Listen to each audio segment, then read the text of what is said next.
Et bonjour à tous messieurs dames, bienvenue sur cette nouvelle vidéo, c'est Fukio. On se retrouve du coup sur une nouvelle vidéo des actualités des marchés financiers.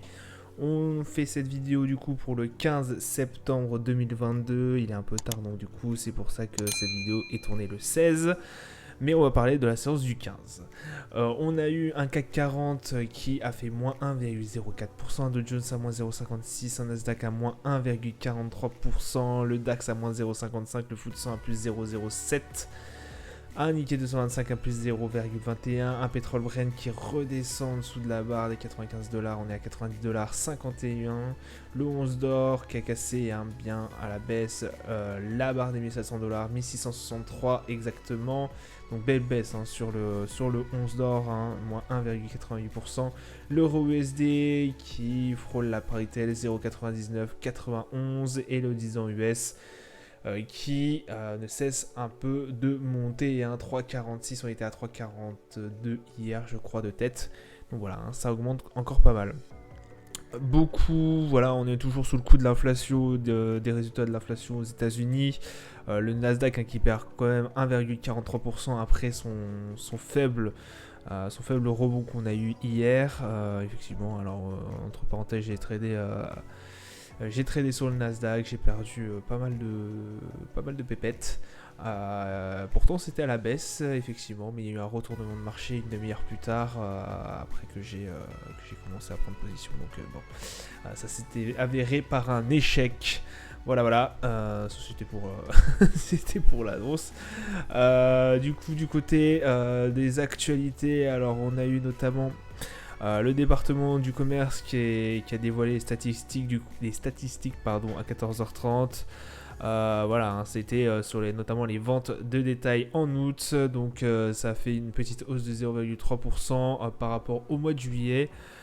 Mais bon, pas suffisant non plus pour agiter un peu le marché. En revanche, hors automobile, carburant, matériaux de construction et services alimentaires, les ventes au détail sont restées stables. Donc bon bah pas non plus hyper enthousiaste du côté des US, mais bon quand même voilà, il fallait parler de cette vente au détail qu'on a eu en août qui a fait plus 0,3%. On parle toujours effectivement de relever les taux de 75 points de base, c'est toujours d'actualité. Bien évidemment, c'est fait par la Fed qui va bientôt parler. Bon, on parle vraiment de 75 points de base à 80% et quelques des investisseurs. Voilà, on parle vraiment de 80% des investisseurs on pense qu'effectivement il va y avoir un relèvement de 75 points de base.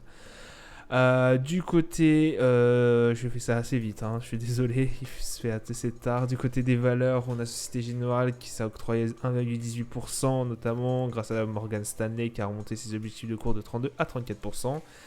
Accor a pris 2,4% aussi grâce à Berenberg,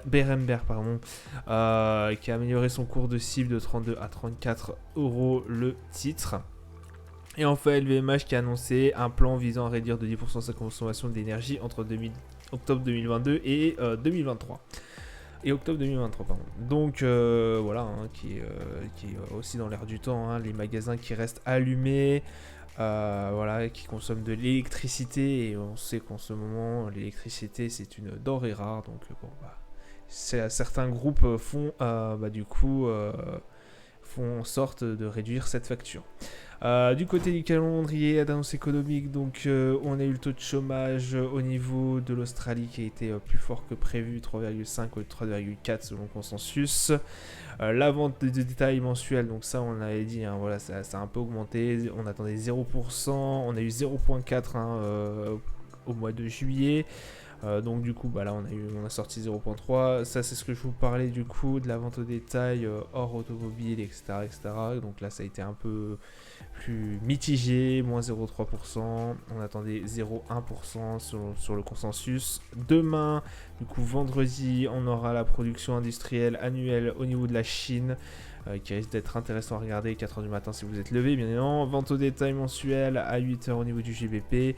Le Michigan, consumer, donc les sentiments, qui va être calculé à 16h au niveau des US. Au niveau du marché, alors le marché aujourd'hui, voilà, on a commencé par le CAC 40, le Nasdaq, pardon. Le Nasdaq du coup qui atteint 11 840 points, deuxième séance de baisse qui commence à s'annoncer, déjà on est déjà dans le rouge au niveau du Nasdaq.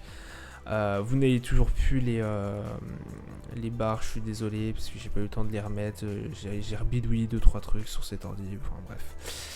Donc du coup le Nasdaq à 11 840 points, ça reste assez faible, hein, on commence à redescendre vers les plus bas. Voilà, petit à petit on s'y dirige. Le CAC 40 c'est pareil, hein, 6142, on a bien cassé cette barre des 6200 points qui faisait une petite résistance hier. Donc là, bon bah voilà, on descend encore. Au niveau de l'or, en D1, donc là on avait vraiment fait une grosse bougie rouge, pardon. On a bien cassé la barre des 1700 points. Ça faisait bien longtemps qu'on n'avait pas cassé cette barre. Après, à voir si ça va rester tel quel et que ça va encore descendre. Le Dow Jones, messieurs dames, à 30 804 points exactement. En daily, voilà, il a fait aussi une petite chute qu'il aurait dû faire hier, justement. On va commencer à se diriger aussi vers les plus bas, petit à petit.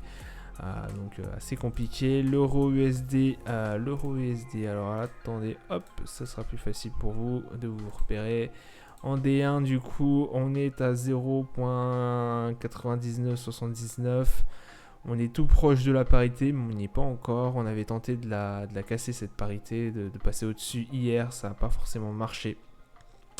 Oui, hier, oui. Donc ça n'a pas forcément marché. Donc ça va être, on va voir ce que ça a donné cette journée de vendredi.